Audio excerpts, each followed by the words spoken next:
Well, thank you, audience. You are incredibly patient and eager, and we definitely want to involve you in the discussion. So what I'm going to do, what I've just informed our ever flexible speakers, is that I'm going to give each person a chance to speak for a brief moment, and I'm going to be uncharacteristically for ICD brutal about how brief that moment is, and let them each introduce their own topic in the general realm of soft power, and then I may follow up with a question to the panelists, and I may add some comments of my own. And I've asked Madam President, she's very kindly agreed that since she has spoken, we're going to just allow you to give her more questions relevant to the talk she just gave, which I'm sure is an opportunity you will welcome. And let me just say something about the title, because we were just already having a debate about that downstairs, this whole soft power thing.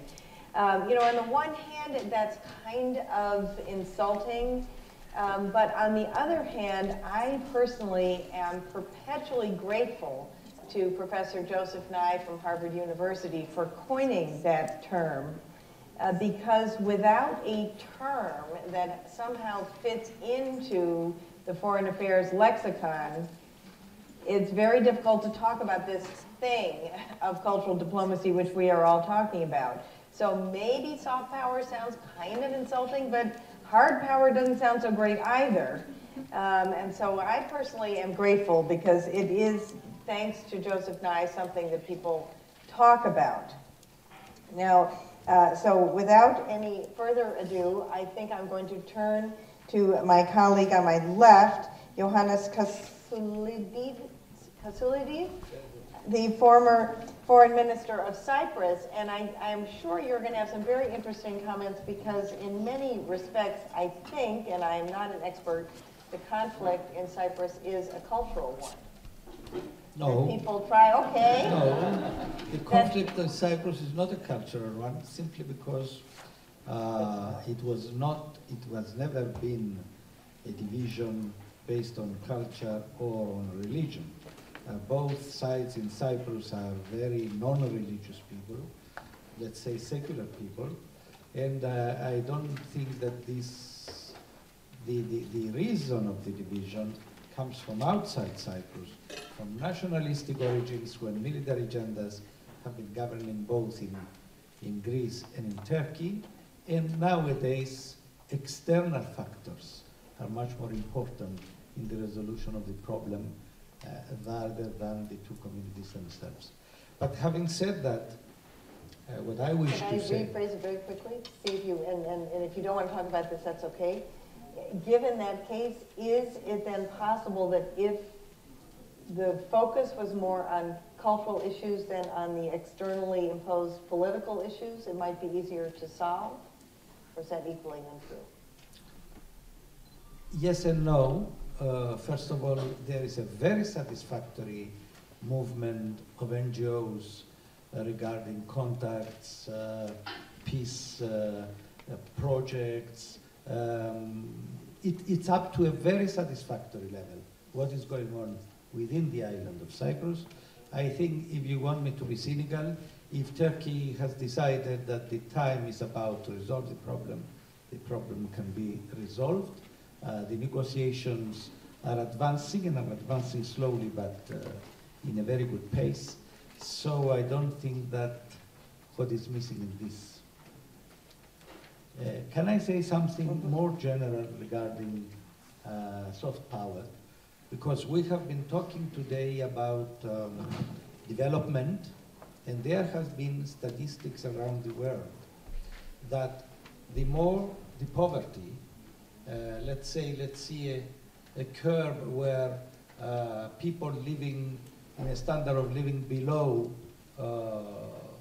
$1 a day, $2 a day, $3 a day, and then it goes along that the likelihood of a civil war, of a regional conflict in these very poor countries goes in parallel with the level of poverty they are living into. Therefore, the importance here is development, And when we say development, we have to specify that poverty should be fought by better education, by promoting women, as it can be said, with their capability not only in economy, in managing, by looking at health issues.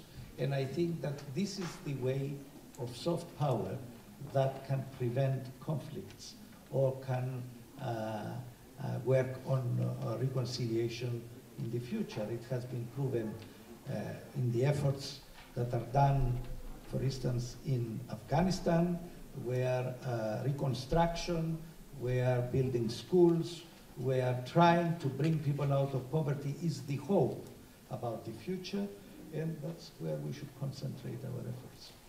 Thank you very much. Thank you.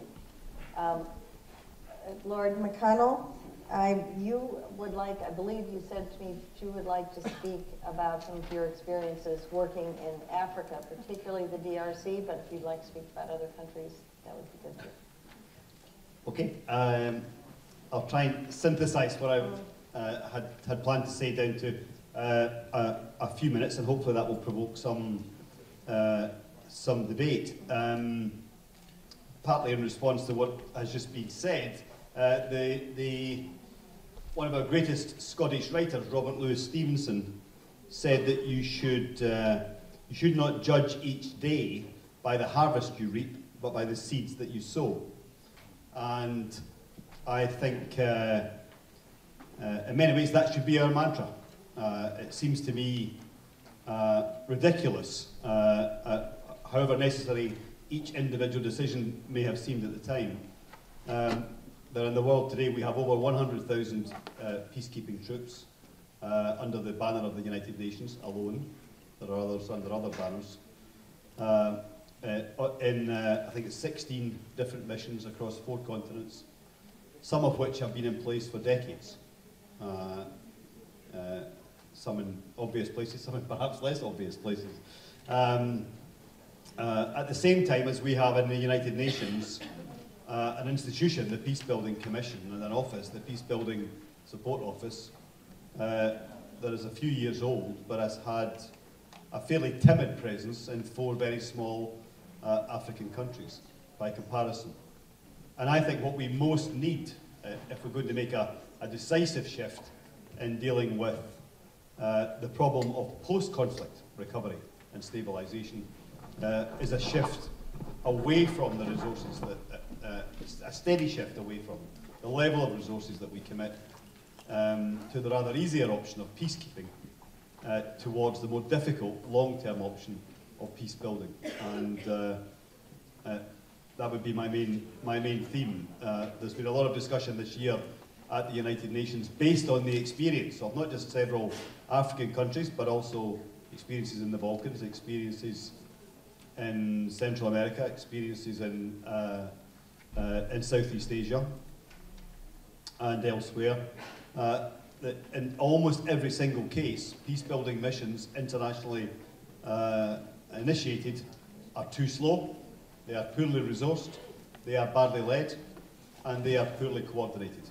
And that is just not acceptable at the start of the 21st century, in my view, that if we want to deal with a situation whereby the majority of countries that are likely to fail to meet the Millennium Development Goals are either in or emerging from conflict, where something like 1 billion people in the world live in fragile states, most of which have been affected by conflict or could be, and where so many of the real development challenges are in either current conflict or post-conflict situations, then we need to make a much more sustained, long-term strategic effort to deal with post-conflict stabilisation, peace building, reconstruction. And just 2 points on that. I mean, first of all, I think that, as mentioned earlier today, I think about the European Union or Europe generally and Africa. It seems to me that rather than continue to invest such huge resources as are being invested in lots of individual African countries, if a small percentage of that was to be used for building the infrastructure of African institutions, not just the African Union, but ECOWAS, which has done a lot in recent terms to try and stop unconstitutional behaviour by governments in West Africa, or the moves towards a common currency and a common market in East Central Africa, or the discussions we heard about yesterday, however imperfect, in Southern Africa to try and deal with problems like the situation in Zimbabwe. If we were trying to build these institutions and build peace-building institutions around the continent, in addition to spending money on development, then I think that would be a very, very productive long-term investment. But my second point is that all of these investments need to be for the longer term. It is only 2 years since the conflict in Congo hit the front pages of our media internationally. It took about 6 months for it to move to the inside pages. And now, despite continual violence, not on the same scale as before, but continual violence, and particularly sexual violence in the communities of the Kirus, in the Congo, that story has almost disappeared out of our media in the developed world. And as a result, the politicians have stopped going to the Congo. They were falling over themselves 2 years ago. Foreign ministers of West European countries, international figures on the foreign affairs field, were almost falling over themselves to get into Congo for a couple of hours and be photographed there intervening. And that's just not good enough. We have to be in these situations for the long term, working, yes, with national ownership, and working with the governments of those countries and the institutions of those countries to build them up and secure them for the longer term, but also make sure that internationally our interest goes beyond the day-to-day or the week-to-week headlines when conflicts are at their very worst, because that way we will stop the continual process of conflicts re-emerging within 5 years of peace agreements being established. Thank you very much. And we may come back with some more questions. So we have it here on the, what it really means to strengthen peace building. I think back, we've talked a lot about Afghanistan today, and perhaps you're all familiar with the film Charlie Wilson's War. And if you're not, it was about the assistance that the United States gave due to one particularly vociferous congressman at the time, Charlie Wilson, the assistance that we gave to the Mujahideen fighting the Soviets for really our own kind of purposes and our own Cold War framework. And then there is this just heartbreaking moment at the end of the film, which is a fiction film but based on reality, and this is reality, when Congressman Charlie Wilson, having raised tens, if not hundreds of millions of dollars to assist in the fighting, tries to get $1 million out of the U.S. Congress for education, and he can't do it. He can't get $1 million. And how many billions have we spent since then? Billions. And you can't trace it back to that 1 million, but it's exactly what you were saying, Lord McConnell. And once you're out of the fight, I think we in the United States, and I don't think Europe is that different, are still in some weird Cold War, even World War II mentality of, you're only really changing the world when you're fighting. And the minute the fighting ends, there's never the energy to sustain the peace. And anybody can do the math. I don't know why it doesn't sink in.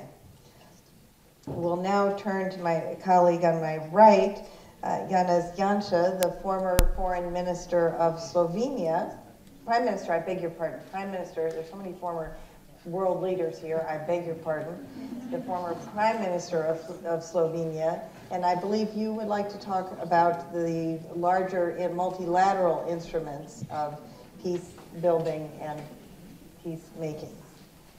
Thank you. I'm afraid there is no time for speaking about very wider aspects, so I would like to just add something to the excellent speech of Madam President Freiberger, who mentioned before, a few minutes ago, the need for the reform of United Nations and some stories about situation which arose when they tried to evaluate some programs of the special agencies of the United Nations. But at the beginning, I would like to share very briefly my personal experience related to the institutions. But first of all, I want to quote the famous words of one of the founders of European Union, Mr. Robert Schuman, former French foreign minister, who said, nothing happens without people, without the personal determination of the one person and of the group of the persons, but nothing lasts without the institutions.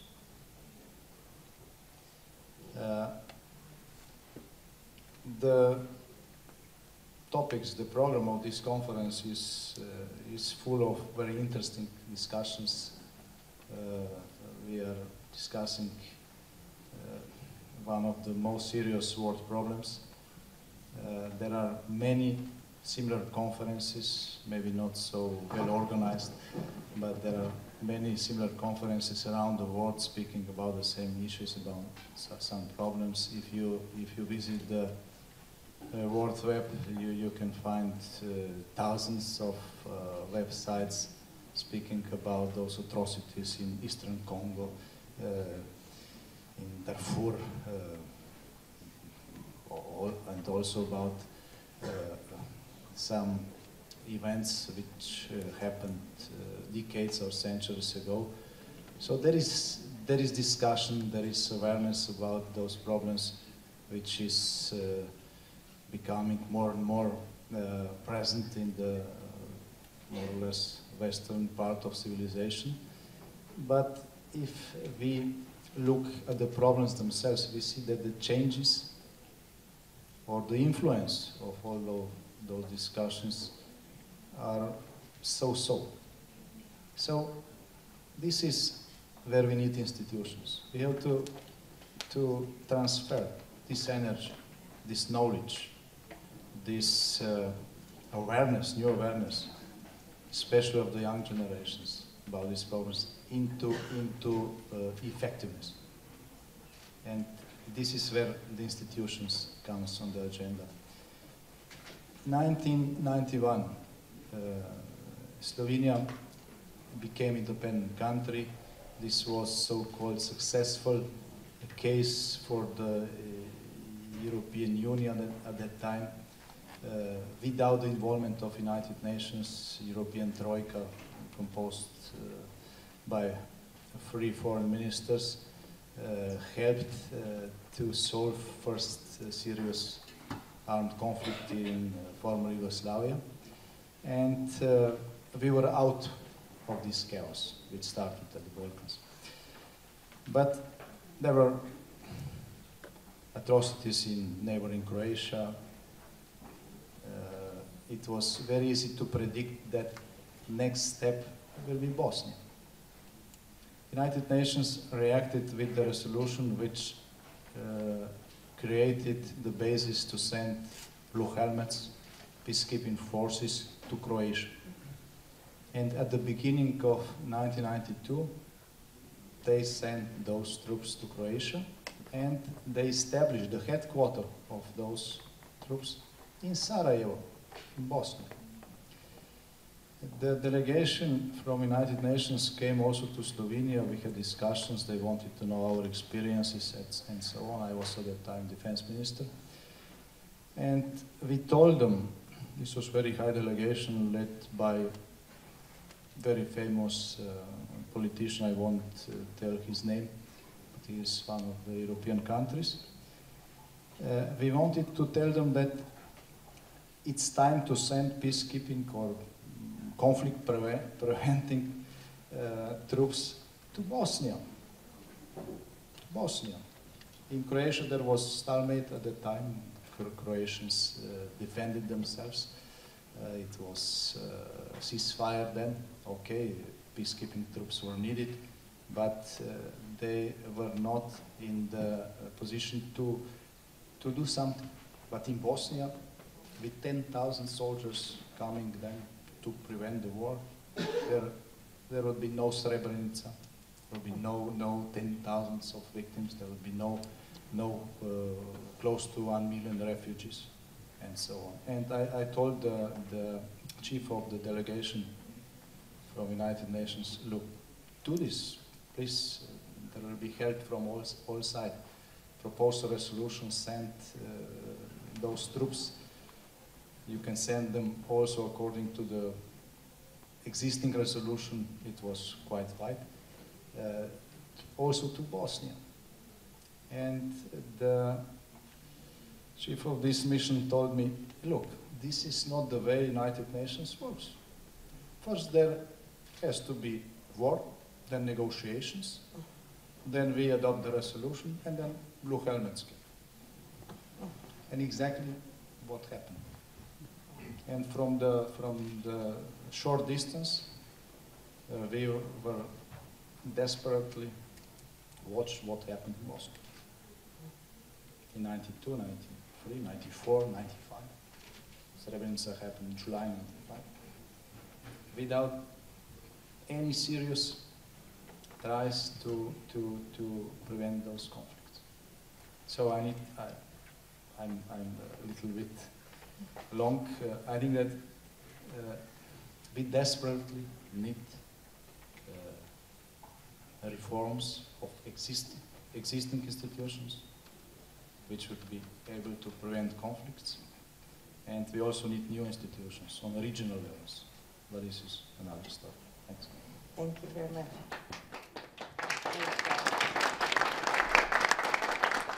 Very well said. It's daunting that that all happened, of course, 15 to almost 20 years ago, and the reforms aren't there. But anyway, the calls are growing louder for the reforms.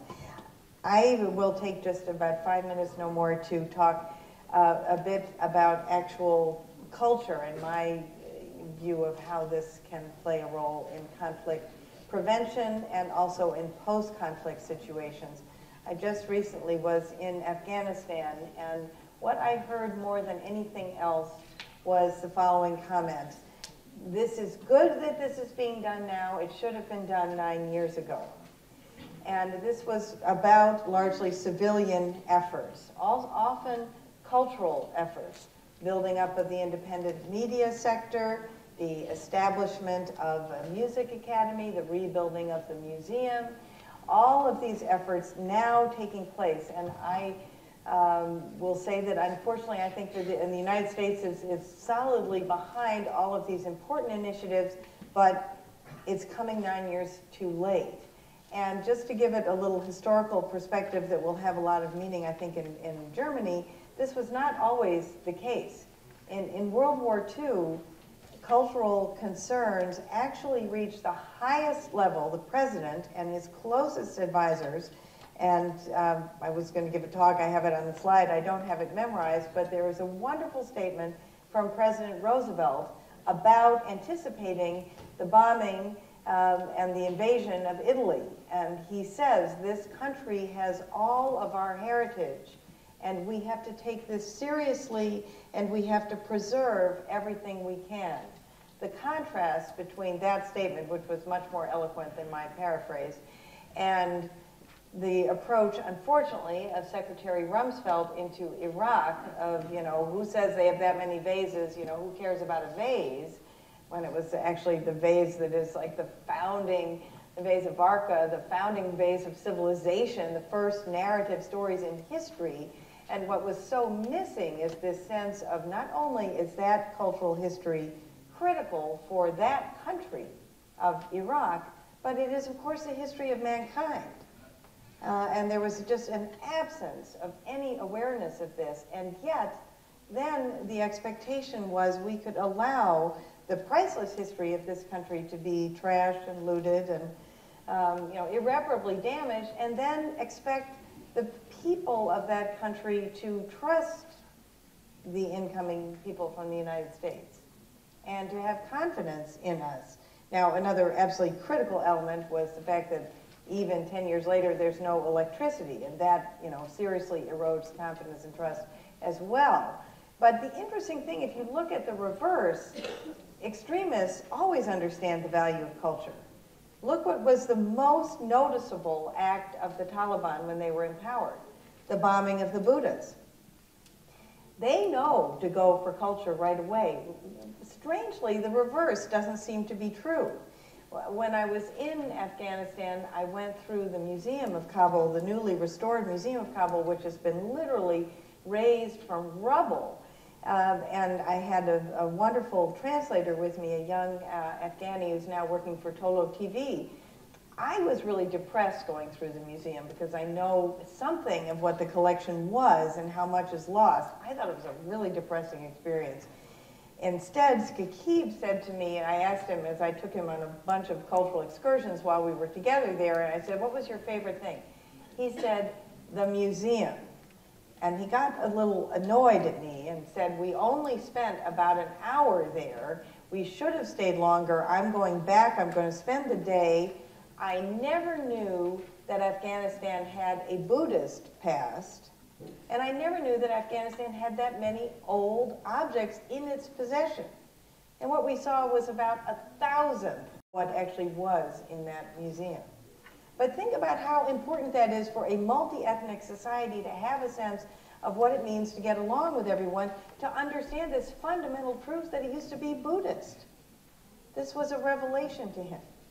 So I don't see how we can expect people to kind of create a country out of nothing when their entire civilization was destroyed without making it a priority to give them back their history.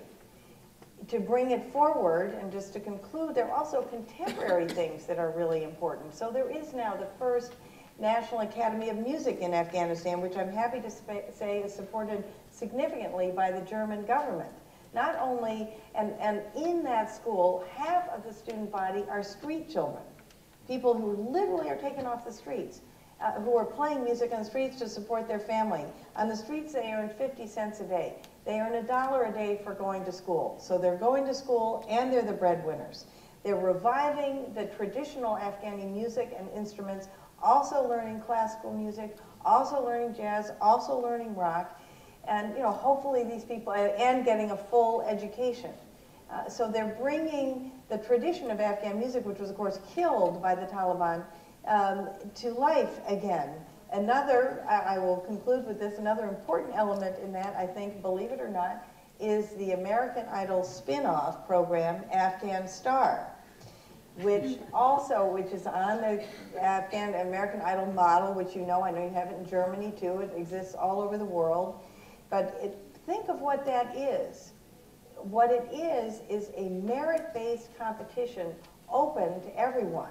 I happened to be in Kabul for the first day of auditions for this season of Afghan Star. On the first day, there were 700 people signed up, ready to sing before these very patient judges, including that day only about 6 women, but they told me they get more women in other cities around Afghanistan. So you have an open platform where you succeed by talent, open to anybody of any income bracket and any gender.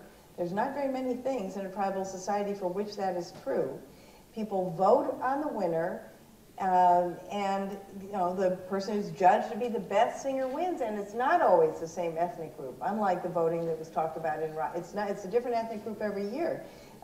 Females make it into the finals every year. So on a public platform, you have women competing against men, and it revives the musical tradition of the country. Fully 1/3 of the total population watches the finals of that program every year. So there's also a sense of national unity, of something that everyone belongs to.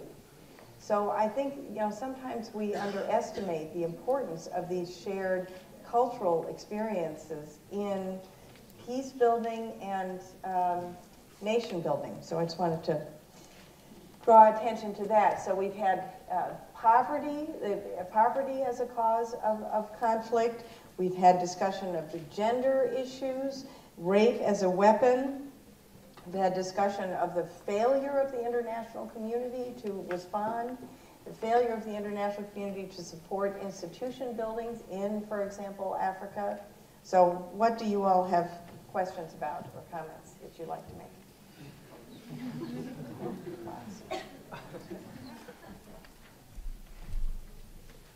Thank you. I'm Felix Olatunji from Nigeria.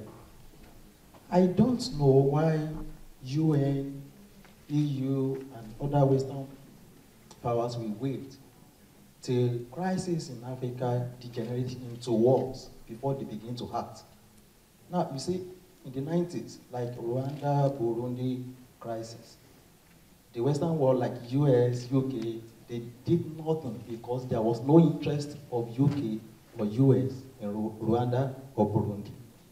Now, in Nigeria, anytime there is a crisis, you will say from the media, don't go to Nigeria because that place is not safe.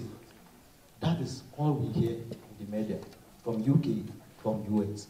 But their interest is also because they source from Nigeria. They carry the wealth back into their own countries, but they are not ready to solve our problems for us. And on a daily basis, you even see today's underage children are being kidnapped on a daily basis. Like 10 years, 12 years, children kidnapped. What can the Western world, EU, and UN do in solving problems? And, okay, collect a few. Okay, we'll collect a few. So why do people wait? And just, you did note that the powers wait also in Europe as well as Africa, unfortunately. My name is Carlos Sancho. I'm the ambassador of Mozambique here in Germany. I wanted to thank Madam President and the distinguished panelists for their very, very good presentations.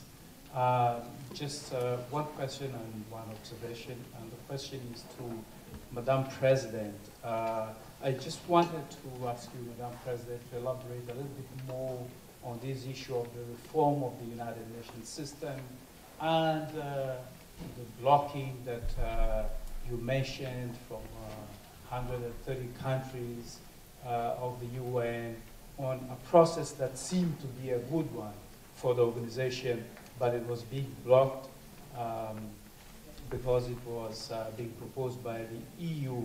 I think... among other things. Okay. Yes, I understand, Madam President.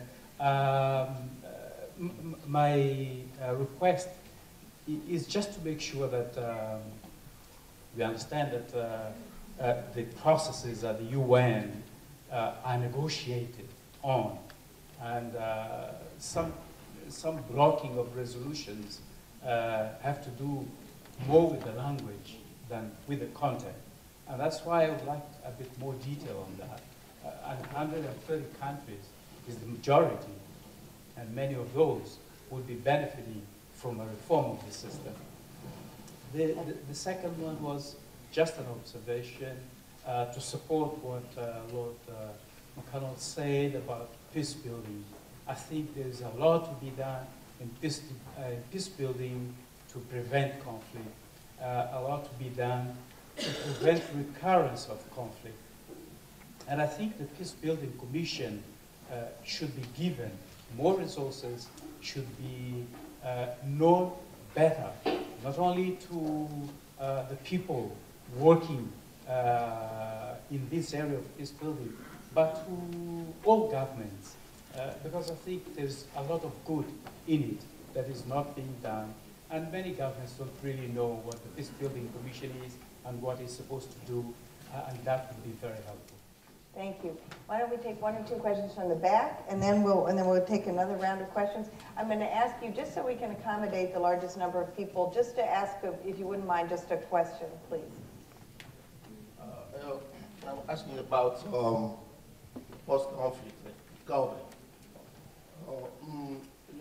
We talked about rape in Congo, and the only way to stop this weapon threat is to reform the army of the parties. My question is, we have the United States of America with AFRICOM, and the headquarters is here. But AFRICOM is for Africa. We don't understand why they're still here. And the second thing that why I want to talk about the EU again.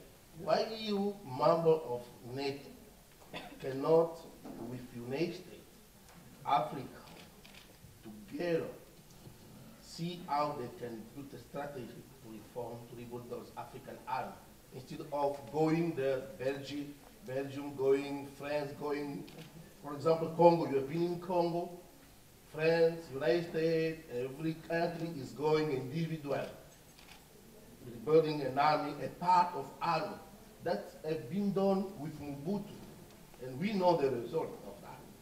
And I think that AFRICOM and EU, why EU cannot join the Africa-AFRICOM with NATO and to join this effort to rebuild the army.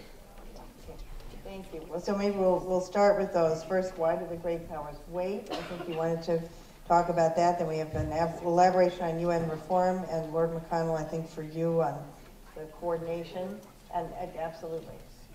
On the question on Nigeria, just 3 days ago, I was sitting like this on a stage with the previous year's prize winners for prevention of conflicts from Nigeria, a Christian pastor, Pastor Uye, and an imam, who had not that long ago been actually part of our movement shooting at each other. And they have now been traveling around the world, and inside their own country they're training people towards the importance of reconciliation and the ability to overcome previous apparently unresolvable differences in the name of peace, of stability, and of further growth.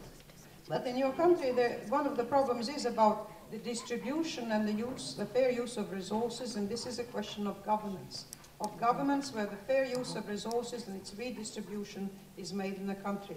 And that is the country itself ultimately will have to tackle that. About the United Nations, Mr. Brahimi, who got the prize this year, was instrumental, and I think one of his great merits in his career is writing a report on the need of reforming the peacekeeping missions of the United Nations. It became known as the Brahimi Report. It was submitted at the same time of the Millennium Conference. It led to Resolution 1327, which recommends a whole series of concrete measures: faster reaction time, a limit on how long you deliberate before troops are set. So significant improvements already. I might mention that 2 numbers before, Resolution 1325, also taken at the Millennium Summit, resolved that in any post-conflict situation, there should be women present, both on the mission from the United Nations and on the ground. And to this day, we are having difficulties having that motion implemented by the United Nations.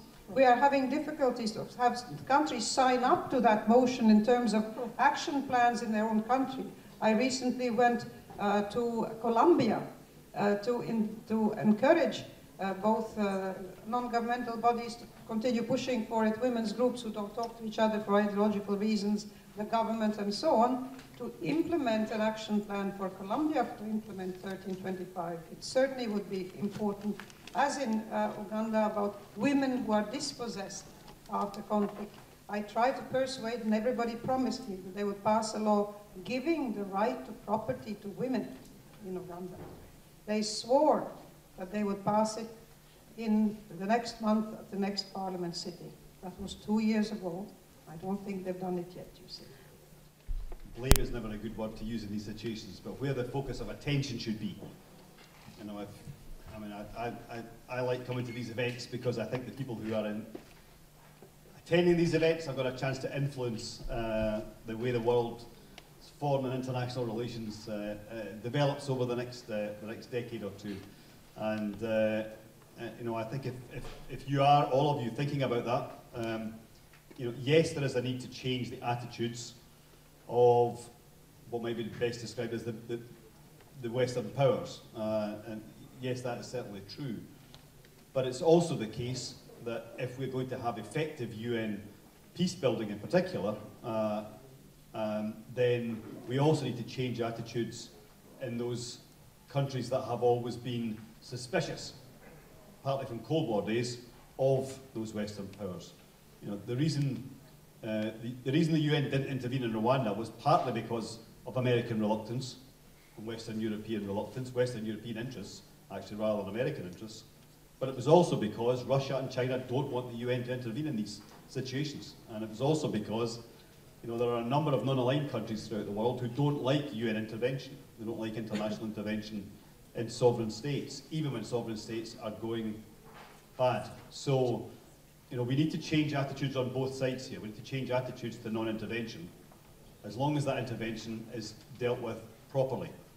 Clear international rules, and is used to build national sovereignty and build national institutions, not diminish them. So, I mean, that would be my starting point. The second thing, I think, is to just expand a little bit on my point about consistency from a different angle.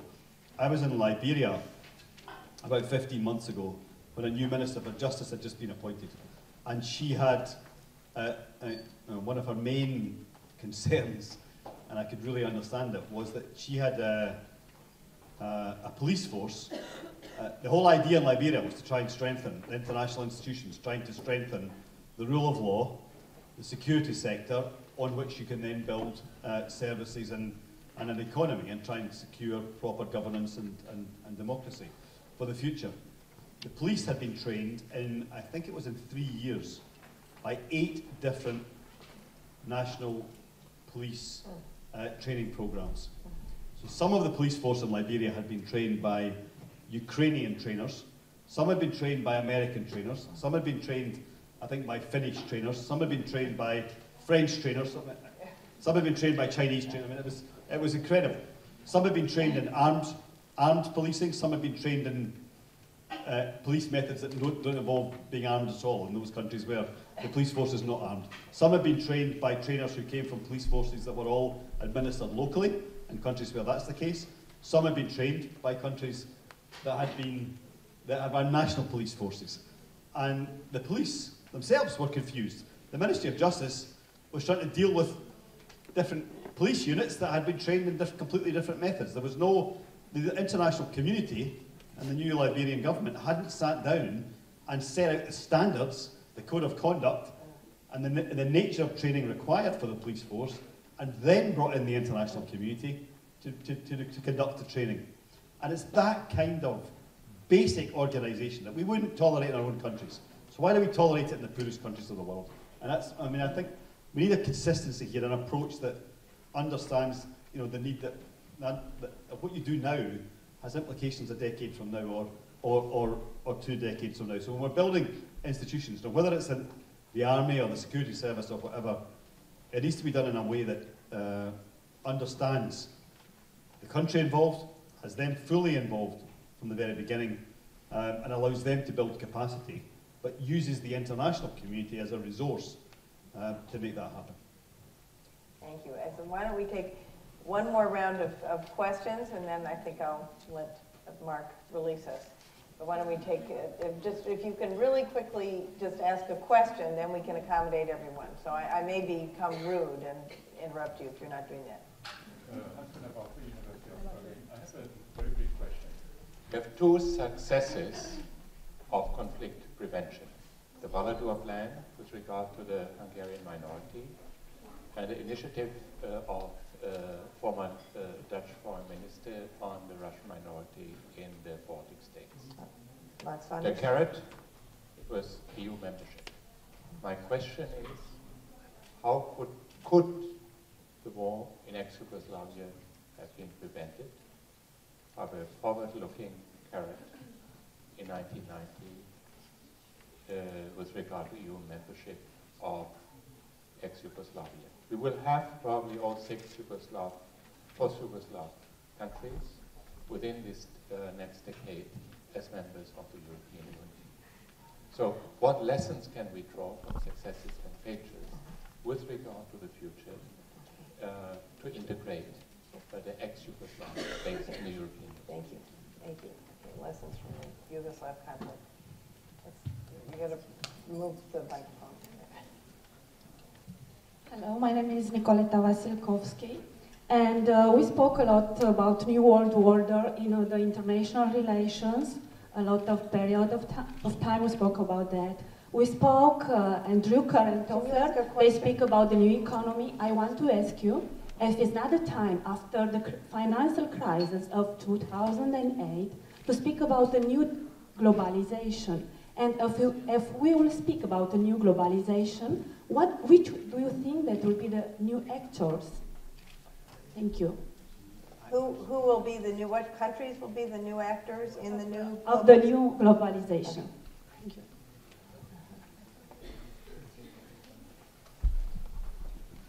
I just wanted to ask you about the role that you give the media, because we didn't discuss about media, and I guess it has, I mean, we are talking that globalization is all about communication, and media is all about communication, and so I guess media is a very important point to turn to.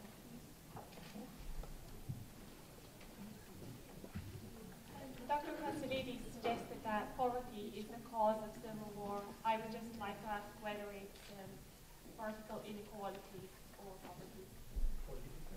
Vertical inequality or poverty is the cause of civil war, if you can comment on that. By vertical inequalities, I mean inequalities between different members of society. So for example, inequalities across different social groups and inequalities between religious groups as well. Thank you. Okay, one more, yeah. Okay. I'd just like to ask straight, how can a lack of intercultural understanding lies at the roots or the heart of many conflicts around the world? Are governments doing enough to foster this understanding? And how can tools such as soft power and cultural diplomacy help? So, let's begin with the first one. How could the Yugoslav conflict have been prevented? And also in the larger question, what are the lessons to be learned from that in light of the fact that all these countries will now be eventually members of the EU? Well, we can speculate. Maybe it would work, but imagine that 20 years ago when the conflict really started, as armed conflict, Yugoslavia was still a communist country. There were no free elections. There were free elections only in Croatia and Slovenia, not in Serbia or in the largest part of the country. And Milosevic at that time had different concept. His concept was not European Union, democratic free Yugoslavia, and social market economy and respecting of human rights, but well, Yugoslavia under his control. Maybe his influence would be significantly not so important if there would be a carrot, as you said, if there would be clear European perspective for the nations of Yugoslavia, and there would be two different options. But still, European Union at that time, or European Economic Community, should first say that, look, Yugoslavia has to change. We can't accept communist country without free elections and so on. And this would be first problem. But nevertheless, nobody tried this kind. We don't know. Yeah. Okay, so,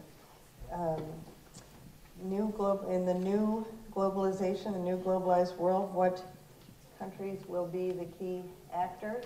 Anyone want to address that? Yes, that was the subject we spoke this morning. First of all, I don't understand why new globalization. There is one globalization. It has resulted from the liberalization of trade and of technologies, etc., around the world. This is a fact, and it remains a fact. Whether in the meantime there was an economic crisis, I think that the economic crisis dealt by the G20 as a sort of managing this international crisis together in the context of globalization. They have managed it so far. I hope the next coming meeting will not disappoint us, but the previous meetings were very good meetings, and they have helped that the world worked together to face the international financial crisis, and they worked together, and growth is taking timidly again, and they are beginning to recover. And I hope, I repeat, that we do not get disappointed in the next coming G20 meeting in Seoul, where there is a lot of dispute regarding currency war, protectionism or not, etc., etc. Let's not repeat those issues. Can I also Yes, I was say, just going to say, would you go ahead? and yeah, ask a very question? quickly, because again, I can think of disparities between few very rich and many very poor and no middle class in the middle only in Latin America.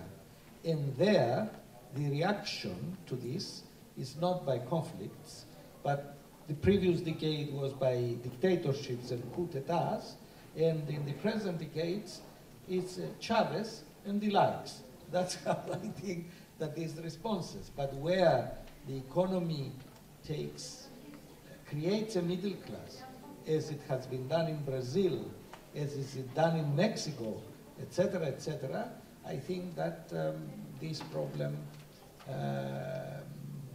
will disappear as well. And then religious and economic disparity, I can only think of Northern Ireland, which is a very good example now of reconciliation, of managing very well in a problem which was intractable for years, and now one cannot any longer talk about sectarian violence or economic inequalities. And perhaps Lord McConnell and Madam President, I'll ask each of you to do the wrap-up comments if you want to address anything of the new globalization, also the role of media and intercultural understanding. We could be here for a while. On the issue of media, I think there are two components to this. First is that in my view, the commitment to free expression in the media and investment in the technology that goes with that and the infrastructure that goes with that should be, an absolutely essential component of any peace building, state building, reconstruction plan. I don't think democracy can function.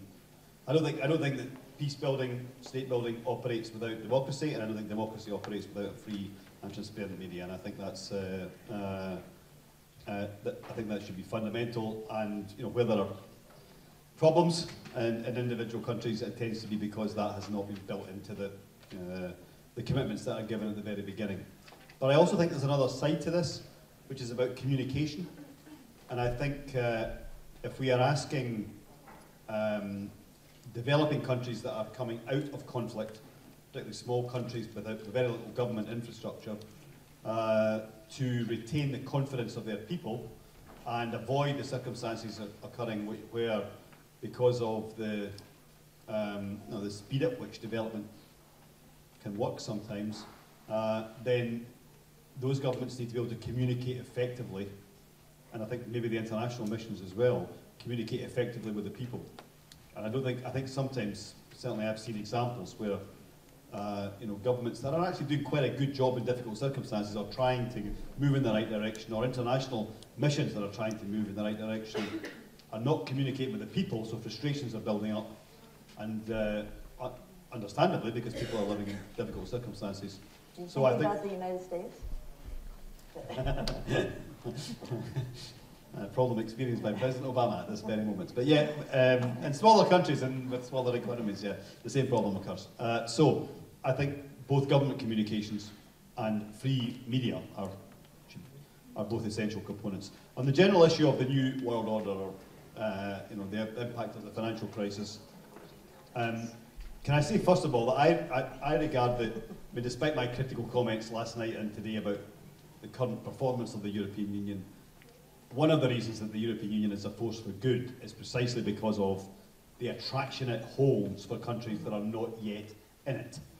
And one of the few things that is maintaining stability and progress, particularly between Serbia and Bosnia at the moment, in my view, is the hope of moving towards European Union status. And I think without that carrot, I think things could be significantly worse in Serbia and Bosnia at the moment than they are. They're not great, but they would be a lot worse. So I think the European Union remains there as a great carrot for those who are not yet in. And you know that is one of the reasons why it's a force for good. The other reason it's a force for good is it's an influence elsewhere. You know, when I mean, I don't want to go on at length, but in the last 18 months, I've attended events in South America, in Southeast Asia, and in Africa, where the European Union is the example that is given by people who want to build greater coordination and cooperation between states. Now, it may be an imperfect example, and it might not be the right model to replicate elsewhere, but if it gives an aspiration of cooperation between states to other continents or regions, then I think that is a healthy and good thing, and we should be responding to that global opportunity. I think in terms of new actors and the changing face of global politics, not just the global economy, you know, I think if we'd been sitting here 3 years ago and somebody on the platform had said, I want to see the demise of the G8 and the creation of a G20, you know, or I want to see, you know, a few other examples that have been talked about already in the last 2 days, then you would have said, oh, that's all very nice and idealistic, but it's not going to happen in the near future. And, you know, and the G20 has happened. It is a massive shift in global politics. When Paul Martin from Canada first suggested the creation of something like the G20, you know, he was seen as a lone voice pretty much in the wilderness, someone who was on his way out of power anyway. And, you know, I think that massive shift has now taken place, and it will propel further shifts in politics as well as the global economy. My reservation is what I said this afternoon on that. I think it's important that Indonesia and Turkey and Brazil and probably South Africa and obviously India and China and so on are all part of those discussions in a way that they haven't been in the past.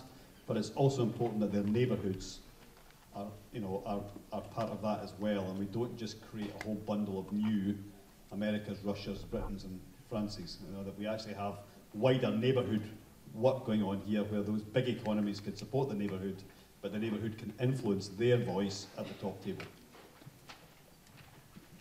I think the media has a crucial role to play, and I'm firmly convinced that the reason the Soviet Union collapsed when it did, the information that came into it and was able to go out of it at various points played a crucial role. The information penetrated the Iron Curtain. It, in fact, helped to tear it down. But across the world, there's a direct correlation between the degree of good governance, the level of democracy, and the level of freedom of the press. The worse the situation of the press, the worse the condition of the country. I think the correlation is extremely strong. About carrots and about incentives in a country to change. When my country regained its independence from the Soviet Union, it first had to sort of pull itself together and build up after 50 years spent on destroying everything that had been built up during the first period of independence. And the European Union was not standing outside the door with open arms and saying, oh, we are so happy that you're back in the fold of free nations, and we would embrace you, you see, to come into our midst. No, no, no. When in 1995 the country announced its intention that they would like to apply, it took till December 99 and the Helsinki summit before Latvia was actually allowed to start negotiations for accession. That was in 1999. It wasn't until 2004 that we actually completed negotiations on the chapters, and then did have our referendum as to whether the people still wanted to do it. Was there a strong motivation? Yes. It was to get as far away from the previous regime as you possibly could, number one, and to get as far away from foreign occupation by our great neighbor to the east as we possibly could. And yes, those were strong incentives. In other words, there was a desire in the people to change. To have people ready to embrace change, you need a literate society, you need one that is involved, one that is engaged, and one that is ready. We had, at the beginning of independence, 100,000 people coming out with the flags that have been forbidden for 50 years to say, we want our country back. That was the incentive. Unless the population is committed and has a common desire and a common goal, it can be extremely difficult. I'll just make some final comments. Thanks. No, this will work. Just, you know, what we were talking about with the EU is actually the definition of soft power, this power of attraction, the idea of by attracting other people and changing their behavior through the power of attraction. I'll just throw a little bit of sour grapes on that in addition to yours, wondering, just speculating, if the aura of the EU is somewhat tarnished, since now it seems pretty evident that they're just simply not going to take Turkey, and Turkey's accepted that fact and moved on, and you know is emerging as a power in its own right, as is Brazil and these other powers. One other power, perhaps I missed it, or maybe it was mentioned this morning, is of course China. And all this talk about Africa, of what's the EU doing, what's the EU and the United States going to get their act together, and I kind of thought China was the big actor in Africa now, so I don't know if we've kind of missed that. And then finally on the role of the media, I just want to expand it beyond the news media, which is very important, and for the news media I would underscore what Dr. Jalali said today, that really a critical part of any democratic society, and others have said it as well, is a media that holds the government accountable. It is the public mirror of the government. But that can happen, and unfortunately it doesn't work instantaneously. It may take a while, because actually Afghanistan has a very lively independent media. It has like 80 television stations and 300 radio stations. So it has very active media, and they do criticize the government in all sorts of wonderful ways. They have their own program, like the British program, Yes Minister, and they criticize individual members of the government, hold them accountable, and it usually produces some results. Another important thing that's happening with media in Afghanistan are call-in programs on both radio and television. I mean, think about it. What is part, again, of building a democratic society? It's giving people a voice. And here is a public arena where people can call in and, you know, complain about what they don't like in the government or in their lives or in their neighborhood, or, you know, whatever it is. And this is really spreading like wildfire. One station initiated a program with no agenda whatsoever, just an open phone line.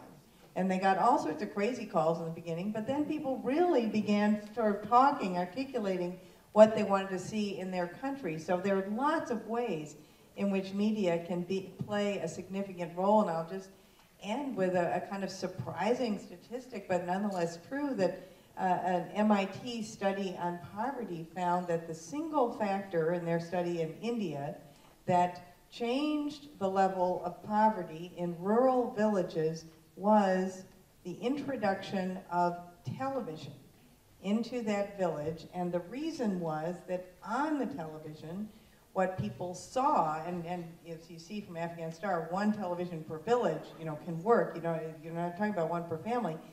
What they saw were the Indian soap operas in which women took control of their lives, didn't take abuse from their husbands, asserted, you know, how they wanted to lead their lives, got jobs, raised their daughters and their children the way they wanted to raise them. And they found that the experience of seeing these stories, which they could relate to, really led women to assert themselves, change their lives, which is now a long-established principle of development. If you want to change a society, change the role of women. So media can work in many different ways. Thank you all very much. You have been a wonderful, attentive, alert audience, which is astonishing given how long we've been here. So bravo, bravo to the audience, and I'll yield the floor.